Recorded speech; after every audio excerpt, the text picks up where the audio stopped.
اور اگر آپ اکرام اللہ نیازی کے صاحبزادے ہیں نا، تو اب آپ نے وہ اپنی بات ضرور سنانی ہے. اوئے، ٹھیک ہے، اوئے رانا ثناء اللہ، اور میں تمہیں مونچھوں سے کھینچ کے جیل میں ڈالوں گا. یہ آپ نے بات دہرانی ضرور ہے ویسے آپ، ٹھیک، تاکہ رانا صاحب نے ذرا جوش نہیں آ رہا ہے تو وہ بھی آ جائے. رانا صاحب کا منہ جڑا ہے نا وہ فی الحال شہری آر فریدی وال ہویا ہوا ہے. لیکن میری اطلاع ہے کہ فرمائشی طور پہ انہیں مراد سعید کی طرف نظر ڈالنے کا کہا گیا ہے، اور وہ میں اپنے ولاگ میں بتا چکا ہوں کہ وہ فرمائش جو ہے وہ میرا مطلب ہے کہیں سے آئی ہے. تو لیکن رانا صاحب دیکھنا ہے کی کہندا جے، ٹھیک ہے، لاہور کے اندر نا اگر بھائی تم ہو نا تو پھر کہنا ضرور ایک دفعہ کہ اوے رانا ثناء اللہ میں تمہیں مونچھوں سے پکڑ کے جیل میں ڈالوں گا. وہ تو آپ نے ڈالا اور وہ نکل بھی آیا. خیر اینی وے، یہ جو ہے نا جی، میں خبر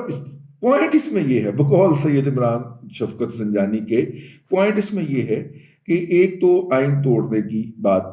کے اوپر سوچ بچار کیا جا رہا ہے کہ اس کے تحت ان کو پکڑا جائے،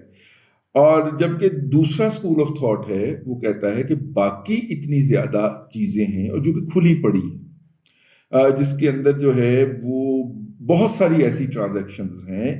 ایف آئی اے کے پاس ایک رپورٹ پڑی ہوئی ہے، رانا صاحب وہ نکلوا سکتے ہیں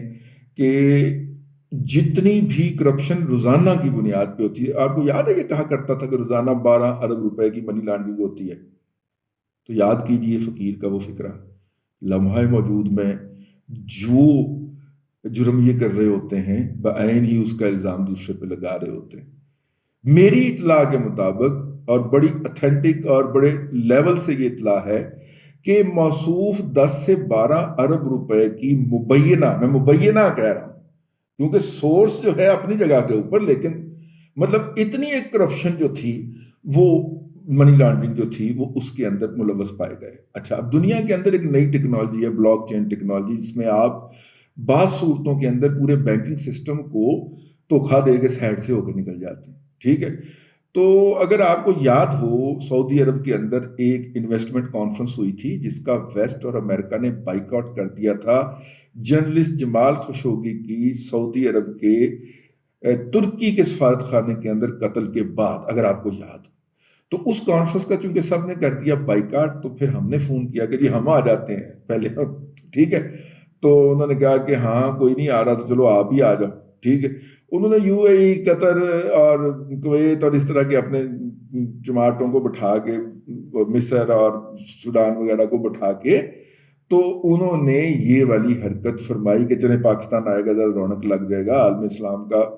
اتنی بڑی معیشت ہے. تو انہوں نے ہمیں بھی دعوت دے دی وہاں پہ جانے کی، اور یہ گیا. اور اس کی تقریر کے اندر اس نے باقاعدہ کہا کہ اب اسلامی ممالک کو ایک دوسرے کے ساتھ بلاک چین ٹیکنالوجی کے ذریعے ٹرانزیکشن کرنے چاہیے. میں کیا جاہل کا بچہ اپنا سورس بتا گئی کہ یہ کس طریقے سے پیسے بھیج رہا ہے. وہ بھائی بلاک چین ٹیکنالوجی جو ہے یا بلاک چین جو ہے وہ کنٹری ٹو کنٹری ٹرانزیکشن کے اندر نہیں ہو سکتے، state bank to state bank transaction کے اندر نہیں ہو سکتے بھائی. اور تمہیں کسی نے عقل نہیں تھی کہ دتی بھی ہوئے گی تینے کتوں لینی سی بھائی. دو ممالک کے درمیان جب ان کے مرکزی بینک جو ہوتے ہیں، جو اسٹیٹ بینکس جو ہوتے ہیں، جو سینٹرل ریزرو بینک جو ہوتے ہیں، ان کے ذریعے جب ٹرانزیکشنز ہو رہی ہوتی ہیں تو اس میں بلاک چین ماما کتوں آ گئی. ٹھیک ہے، تو وہ کہہ رہا تھا اسلامی ممالک آپس میں بلاک چین کے ذریعے موومنٹ کرے اور تیرا بیڑا تر ہے. تمہیں دنیا کے اندر ایگزسٹنگ فائنانشل سسٹم یا لین دین کے نظام کی اے بی سی کا بھی نہیں پتا، لیکن چونکہ جاہل آدمی نے ہر موضوع کے اوپر منہ کھول کے بولنا ہوتا ہے، تو اس نے وہاں پہ اپنی تقریر میں کہہ دیا. میں نے پاس بیٹھے ہوئے تھے میرے دوست، میں کسی دن بتا بھی دوں گا، میں کہا لے بھائی اے بلاک چین استعمال کر رہی ہو، کوئی کرے یا نہ کرے. ٹھیک ہے، وہ نادر صاحب ہے نا ہمارے کینیڈا والے، وہ آئی ٹی والے، انہوں نے کہا ہے بلاک چین حساب پہ استعمال کرن دیا جی، لہذا اس کے ذہن کے اندر چھائی ہوئی ہے.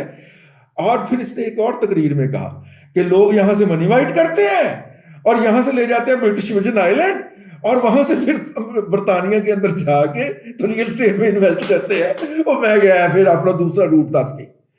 دوسرا روٹ بتا رہا ہے. یہ خود اس طرح کر رہا ہے، لمحہ موجود میں جو جرم یہ کر رہا ہوتا تھا اس کا الزام دوسرے پہ لگا رہا ہوتا تھا. یہ دو باتیں تھیں جو میں نے اس کی اس وقت تقریر سنتے ہوئے پکڑی. اور میں نے نہیں پکڑی بلکہ 2-3 احباب نے ہی پکڑی، جیسے کہ میں نے آپ کو کہا دادر چودھری نے کینیڈا میں بیٹھے ہوئے پکڑی، کہتا سر جی یہ کی ہو گیا جی، وہ یہ اپنا جرم دسن ڈیا، میں کہا مینوں ہی پتہ لگ گیا اپنا جرم دسن ڈیا۔ تو خیر یہ والا نیٹ ورک جو ہے جی، یہ والا جو تھا جو کہ منی لانڈرنگ کا تھا، اس کے بارے میں جو ہے وہ ہو گیا ہے، ٹھیک ہے۔ اب ایک تو انہوں نے آتے ہی منی لانڈرنگ کی دی تھی نا وہ والی، ٹھیک ہے، اور ایک اس سے پہلے علیمہ باجی جو تھی وہ ہائی کورٹ گئی تھی اگر آپ کو یاد ہو،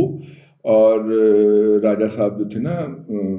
اکرم راجہ صاحب کے صاحبزادے ہیں، ماشاء اللہ تو بہت بھی خود سینئر اور سنجیدہ ان کا وکلا کے اندر شمار ہوتا ہے، ان کی رائے بڑی مدبر ہوتی ہے، سلمان اکرم راجہ صاحب۔ ہاں سلمان اکرم راجہ صاحب جو تھے وہ وکیل تھے علیمہ باجی کے، اگر آپ کو یاد ہو، اور چند لاکھ کے یا 1-2 کروڑ کے، چند کروڑ کے جرمانے کے عوض علیمہ باجی کو ریلیف مل گیا تھا، یاد ہے، ٹھیک ہے۔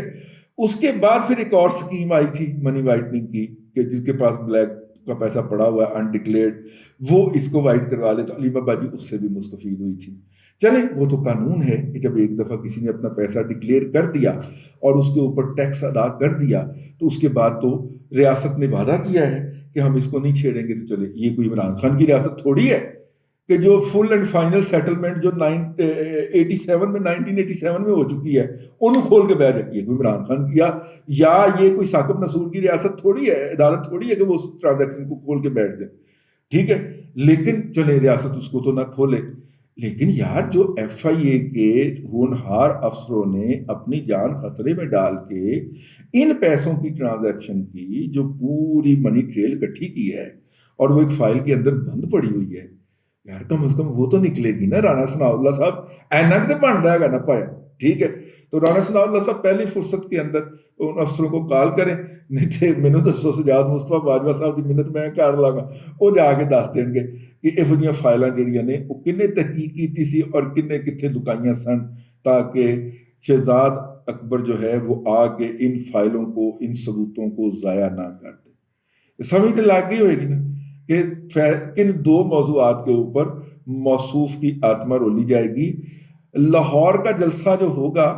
مجھے ذرائع نے کہا، میں نے کہا سر تو پھر کیا ہوگا؟ انہوں نے کہا لاہور کا جلسہ آخری بڑک ہوگی، ٹھیک ہے۔ اگرچہ آپ نے کراچی میں بھی دیکھ ہی لیا ہوگا، صفائیاں پیش کرتا رہا ہے، لیکن اس کے زنبیل کے اندر جتنی بڑکیں ہیں وہ لاہور میں آخری دفعہ ہوں گی۔ اس کے بعد وہ ممیائے گا، میں کرتا پھرے گا بکری کے میمنے کی طرح، پھر وہ دھاڑنا بھول جائے گا، اور یہ اوئے توئے تو پھر جو ہے نا یہ اس کی زبان سے آپ نہیں سنیں گے، کیونکہ اس کے اوپر جو ہے وہ اتنی تیزی سے کام ہے ہو رہا ہے۔ وہ لوگ بھی آنکھوں کا اشارہ سمجھتے ہیں، انہوں نے موجودہ حکومت کے آنے سے پہلے ہی کافی زیادہ ہوم ورک جو تھا وہ کر لیا تھا۔ یہ مجھے بہت ذمہ دار ذرائع سے پتہ چلا، وہ حکومت کے ذرائع نہیں ہیں، ویسے بائی پولیٹیکل ذرائع نہیں ہیں، بیوروکریٹک ذرائع ہیں، تب وہ بھی بڑا اندروں ہوئے ہیں، کیونکہ چن کے نالائق، نااہل اور ناکھد لوگ جو تھے، اور نااہل اور کرپٹ لوگ، یعنی کہ جو انہوں نے کرپشن وصول کرنے کے لیے صادق پلازا کے اندر دفتر بنایا ہوا تھا، جنہوں نے کرپشن کے پیسے وصول کرنے کے لیے صادق پلازا لاہور کے اندر اپنے دفتر سے چند گز کے فاصلے کے اوپر دفتر بنایا ہوا تھا، اس طرح کے چن کے کرپٹ لوگ جو تھے وہ مسلط کیے گئے تھے محکموں کے اوپر بھی اور اداروں کے اوپر بھی، اور میرا مطلب ہے کہ وہ بھاگنے کی کوشش میں ہیں ابھی تک تو انہیں او ایس ڈی ہی بنایا گیا ہے۔ رانا صاحب نے چارج لے لیا، تو رانا صاحب ذرا پوچھو نا انہوں نے بلا کے کہ صادق پلازا کیڑا تیرا کاروبار سی جیڑا تو دفتر لیا ہوا سی اور دن میں 2 چکر وہاں کے لگا کے آتے تھے، یہاں سے اٹھ کے جا کے، بنتا تو ہے نا جی؟ ہاں جی پوچھا جائے گا، مطلب کاغذات تیار ہیں جی، بہرحال تو 2 موضوعات یاد رکھنے، کاغذات تیار ہیں، اور عید تک بڑک مار لے جتنی مارنی ہے، اس کے بعد ممیا نہیں سکے گا، یہ مجھے بتایا گیا ہے۔ بس جی اب تک کے لیے اتنا ہی۔ اللہ تبارک و تعالیٰ آپ کو آسانیاں عطا کرے اور آسانیاں خلق خدا میں تقسیم کرنے کی توفیق عطا کرے۔